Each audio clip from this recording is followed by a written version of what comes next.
Kalian penasaran cara maksimalin audio yang ada dalam mobil kalian? Hari ini kita akan kasih tahu kalian caranya maksimalin audionya. Mulai dari gimana settingan audio yang pas, perbedaan sistem two-way dan three-way, dan komponen-komponen apa yang kalian pakai supaya maksimal. Ini tuh berdasarkan hasil pengalaman gua pakai settingan audio ini selama 8 tahun. Stay tune di video ini supaya kalian tahu apakah settingan audio yang usianya 8 tahun ini masih relevan di 2021. Stay tune guys.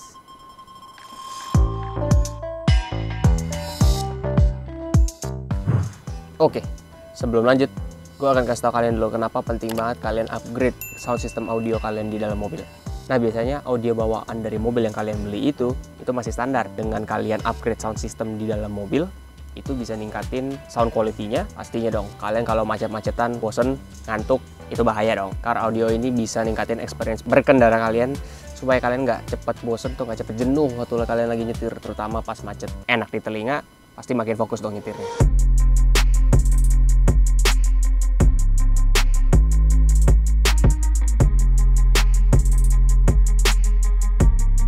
Gue akan kasih tahu kalian sekarang guys, komponen-komponen apa yang mesti kalian upgrade untuk upgrade keseluruhan sound system di dalam mobil kalian.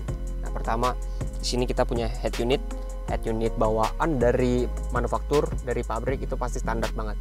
Nah, di sini gue udah ganti yang touchscreen dengan brand Pioneer. Nanti modelnya kita akan kasih di sini. Prioritas gue, fitur yang gue pengen dari dalam head unit ini adalah bisa Bluetooth pairing sama smartphone. Jadi gue bisa puter musik atau radio, podcast dari smartphone. Itu udah fitur paling penting karena itu 8 tahun lalu kan, udah lama. Jadi Apple CarPlay dan Android Auto itu belum nongol. Bluetooth itu hal yang paling wajib ya bos ya? Paling wajib bener. Soalnya nggak mau nih colok-colok lagi, sama nggak mau pakai Bluetooth receiver, ribet. Jadi langsung pairing aja sama smartphone karena Bluetooth-nya udah built-in di dalam head unitnya. Untuk head unit sendiri kalian juga perlu perhatiin nih kalau kalian mau upgrade. Misalkan kalau kalian bawaannya itu adalah head unit yang single din, kalian mau upgrade jadi ke yang double din seperti ini, kalian mesti perhatiin slotnya ini apakah muat. Kadang kan ada mobil yang memang standarnya nggak punya slot double din besar seperti ini, memang cuma satu slot single din. Itu kalian mesti perhatiin. Tapi kalau misalkan memang bisa dan kompatibel untuk double din, gue saranin kalian pakai double din karena semua rata-rata udah pakai touchscreen.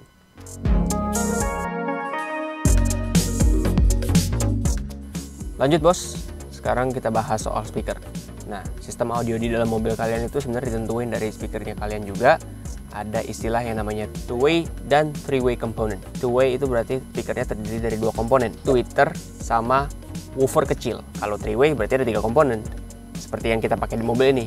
Jadi ada tweeter, ada mid, sama ada woofer kecil. Woofer kecil yang ditaruh di pintu. Nah, jadi kalau kita pakai sistem three-way component, suaranya akan lebih clear karena kalian akan cover semua frekuensi, mulai dari frekuensi bawah, low-nya itu dapat dari si woofer kecil ini.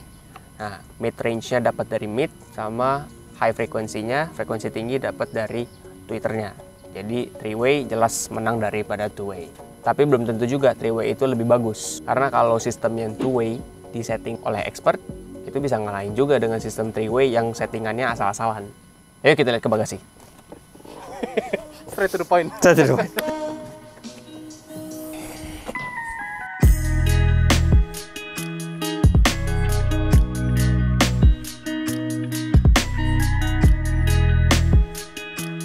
Lanjut guys, di bagasi ada beberapa komponen penting lagi nih. Ada amplifier, ini komponen penting banget karena dengan adanya power atau amplifier ini, itu bisa ngangkat komponen-komponen kalian yang udah kalian pakai. Nah, kalau soal amplifier, ini kalian juga perlu perhatiin berapa channel. Istilah channel ini yang bikin kalian bisa nentuin komponen-komponen apa yang kalian pakai. Amplifier ini tuh 5 channel. Kenapa 5? Karena komponennya kan cukup banyak ya. Ada three-way component speaker, ada head unit, ada subwoofer 1 pasang, ada coaxial speaker 1 pasang. Nah, jadi dengan ada 5 channel itu, kita bisa hubungin ke 5 komponen sebenarnya. Jadi masih ada power ke 5 channel tersebut. Betul, bisa memberikan power atau amplify 5 komponen yang berbeda. Jadi powernya nggak ditrace dari head unit ya? Iya betul, karena kalau head unit yang ngasih power ke komponen-komponennya, yakin deh pasti suara atau sound quality-nya nggak keangkat, pasti nggak maksimal, kurang optimal. Nah, lanjut, kita punya subwoofer 2 buah kanan dan kiri. Nah, kalau dari subwoofer, beberapa hal yang perlu kalian perhatiin, pasti ukurannya. Biasanya ukuran subwoofer makin gede, itu bass atau low frequency yang kalian dapat itu makin oke, makin enak. Rendah ya? Betul, makin rendah. Jadi kalau ngebass itu dengungannya makin panjang napasnya. Sedangkan yang gue pakai ini subwoofernya kecil, 8 inch doang. Tapi ada dua gitu. Jadi kalau misalkan kalian kepikiran untuk maksimalin banget, pakai 10 inch sepasang atau pakai 12 inch, itu makin oke sih sebenarnya. Dan ini ada speaker, coaxial speaker. Si amplifier ini tugasnya untuk ngangkat si low frequency yang datang dari bassnya, dari subwoofernya, dan ngedrive si coaxial speakernya juga. Nah, coaxial speaker tuh apa sih? Dan kenapa ditaruhnya di sini? Biasa kan di pintu ya, supaya suara dari mid range atau lagu yang kalian dengerin itu naik gitu loh. Jadi sejajar sama telinga, terutama di bangku penumpang yang duduk di kabin kedua nih. Coaxial speaker nih ya tugasnya supaya vokal atau mid range yang kalian dengar dari musik kalian itu lebih bertenaga lah. Penumpang yang duduk di bangku kedua, baris kedua, itu juga bisa denger musiknya sama jelasnya kayak pengemudi sama penumpang yang duduk di kursi penumpang di depan. Sekarang kalian mau dengerin suaranya? Let's go.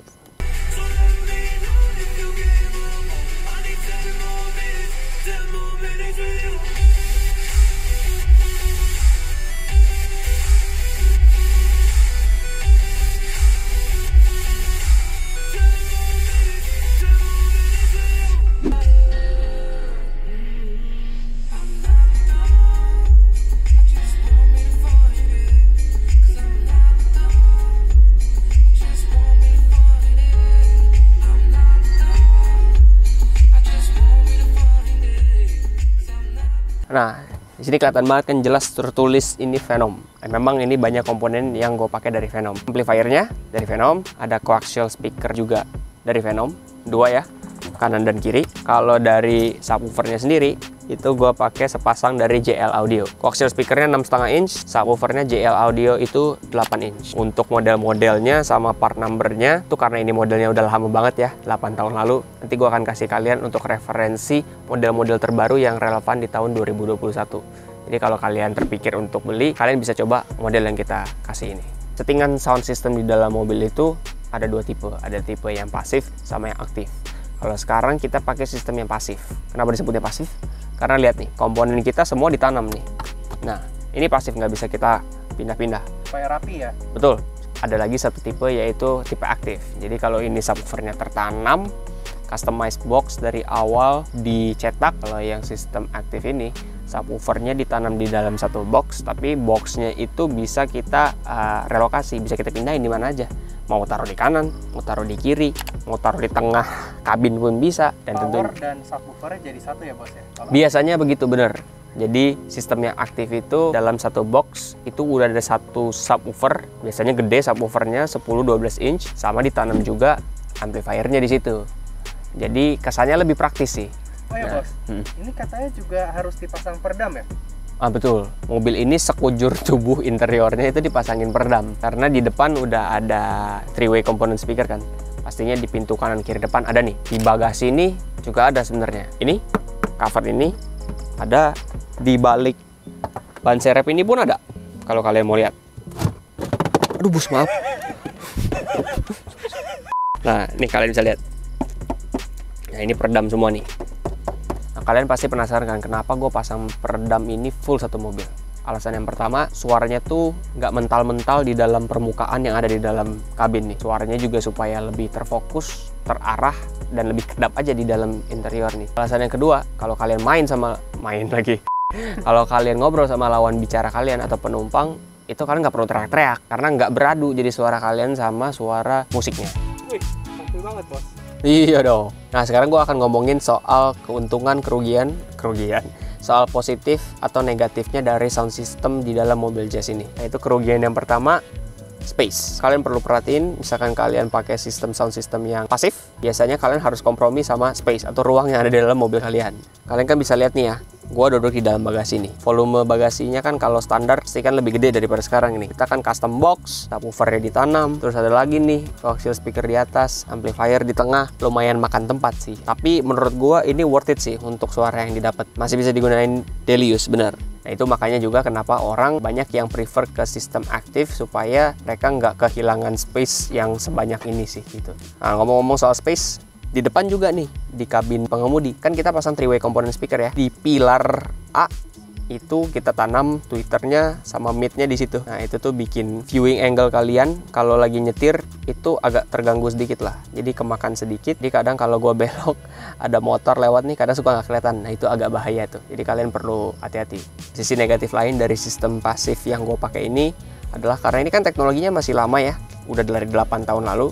Jadi ini belum dilengkapin sama DSP, Digital Signal Processor. Jadi untuk pengaturan sound quality-nya atau equalizer masih ngandelin head unitnya. Masih terbatas lah settingannya itu. Nah kalau kalian udah pakai DSP, Digital Signal Processor, itu pengaturannya lebih luas. Nah kalian bisa pakai 32 bit channel, 64 bit. Jadi dengan itu, dengan pakai DSP sama softwarenya dan digabung sama yang menginstalasi, yang instalasi juga mesti expert, itu kalian dapat settingannya luas banget. Dengan settingan yang luas itu kalian bisa customize supaya kalian dapat sound quality sesuai dengan preferensi kalian. Oke guys, sekarang kita lanjut ke sisi positif dari settingan sound system di mobil ini ya. Tapi sebelum itu kalian jangan lupa untuk like dan subscribe ke channel YouTube kita Emboss Auto. Jangan lupa follow IG kita juga, Instagram di @emboss_auto, supaya kalian gak ketinggalan sama konten-konten kita, yaitu tutorial, review, modifikasi, dan juga tips and trik seputar otomotif. Nah sekarang sisi positif dari sound systemnya, yaitu yang pertama, suara yang kalian dapetin dari komponen-komponen yang udah kita pakai ini itu bisa kita maksimalin. Kenapa? Karena kita udah pakai box yang di customize nih, dan ada perhitungannya. Perhitungannya itu untuk nentuin berapa ukuran dari besarnya box ini untuk nampung sepasang subwoofer ini nih. Jadi dengan ukuran yang pas, kalian bisa dapetin suara yang maksimal, terutama di low frekuensinya, di bass. Sisi positif yang kedua dengan sistem audio pasif seperti ini, itu dari looks atau estetikanya. Nah, jadi kalau kalian lihat dengan kita tanam amplifiernya di bagasi, ada sepasang subwoofer, ada speaker juga di atas. Ini tuh seperti nggak kalah lah dengan mobil-mobil yang dipakai untuk kontes audio. Oke guys, thank you kalian udah ngikutin kita sampai akhir. Kalian udah tahu kan settingan audio yang dipakai di mobil ini, itu juga bisa jadi referensi kalian nih kalau kalian mau set sound system di mobil kalian. Kalian juga udah dengar hasilnya seperti apa. Nah, soal harga sendiri dari total settingan sound system di mobil ini nih, itu sebenarnya dibilang murah itu relatif, dibilang mahal sekali juga enggak. Jadi ini total tuh kalau nggak salah di 8 tahun lalu seharga kisaran 15-an juta. Mungkin kalau sekarang udah nggak dapet ya bos gitu. Mungkin sekarang bisa lebih ya. Kalau sekarang mungkin bisa di 25-30 juta, nggak tahu. Nah tapi kalian perlu ingat juga di sini kita nggak pakai digital signal processor ya, nggak pakai DSP. Kalau pakai DSP hasil lebih bagus ya bos ya? Harusnya lebih bagus pasti. Nah guys, untuk kalian yang tertarik sama serba-serbi soal audio dan kalian punya komentar, silahkan tulis di komen di bawah. Kita akan sebisa mungkin untuk jawab dan kasih saran untuk kalian yang punya pertanyaan soal settingan sistem audio. Sampai di sini dulu untuk video kali ini. Jangan lupa like dan subscribe, share ke teman-teman kalian. Sampai jumpa di video yang berikutnya.